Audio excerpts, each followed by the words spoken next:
এই মুহূর্তে দুই সন্তানকে নিয়ে লন্ডনে রয়েছেন বলিউড অভিনেত্রী সোনম কাপুর। ৩ বছর আগে নটিং হিলে প্রায় 270 কোটি টাকার বিনিময়ে একটি বিলাসবহুল বাড়ি কিনেছিলেন অভিনেত্রী। তবে এবার জানা গেল নিজেদের বাড়ির কাছে প্রায় 51 কোটি টাকা দিয়ে আরো 5টি ফ্ল্যাট কিনেছেন তিনি, যেখানে নিজেদের কর্মচারীদের থাকার ব্যবস্থা করেছেন অভিনেত্রী। তবে সোনমের পদক্ষেপ মোটেও ভালো চোখে দেখেনি ওই আবাসনের আশপাশের অন্য বাসিন্দারা।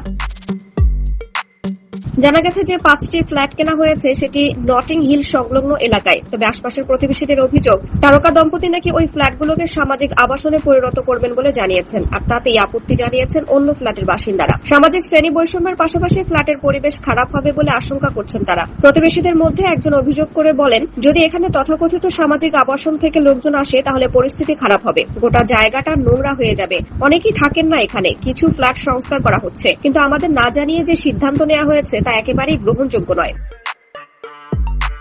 আরেকজন দাবি করে বলেছেন, শুধু প্রভাবশালী বলে অন্য বাসিন্দাদের মনে ভয়ের আবহ তৈরি করে দেয়া হচ্ছে, যাতে কেউ মুখ না খোলে। যে সুন্দর প্রতিবেশী সুলভ পরিবেশ সবাই মিলে তৈরি করেছিলেন সেটি বদলে যাচ্ছে। কিছু ধনকুবের আবাসনকে নিজেদের খেলার মাঠ বানাতে চাওয়ায় পরিস্থিতি অন্যরকম হয়ে যাচ্ছে। এরপর যদি পরিচারকদের সেখানে এনে রাখা হয় তাহলে পরিস্থিতি আরো বদলে যাবে বলে মনে করছেন বাসিন্দারা।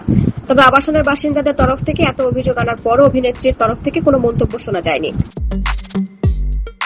সোনম কাপুর ও আনন্দ আহুজার পরিচয় হয় সাধারণ বন্ধুদের মাধ্যমে এবং শোনা যায় তাদের মধ্যে প্রথম সাক্ষাতেই দারুণ সখ্যতা গড়ে ওঠে। প্রথম সাক্ষাতের মাত্র 1 মাস পরে আনন্দ সোনমকে বিয়ের প্রস্তাব দেন। কিছুদিন প্রেম করার পরে জুটি 2018 সালের 8 মে এক জমকালো পাঞ্জাবি রীতিতে বিবাহ বন্ধনে আবদ্ধ হন। 2022 সালে তাদের ভাইউ নামে এক পুত্র সন্তানের জন্ম হয়। চলতি বছরের মার্চ মাসে এই দম্পতি তাদের দ্বিতীয় সন্তান রুদ্রলোক কাপুর আহুজা নামে এক পুত্র সন্তানকে স্বাগত জানান।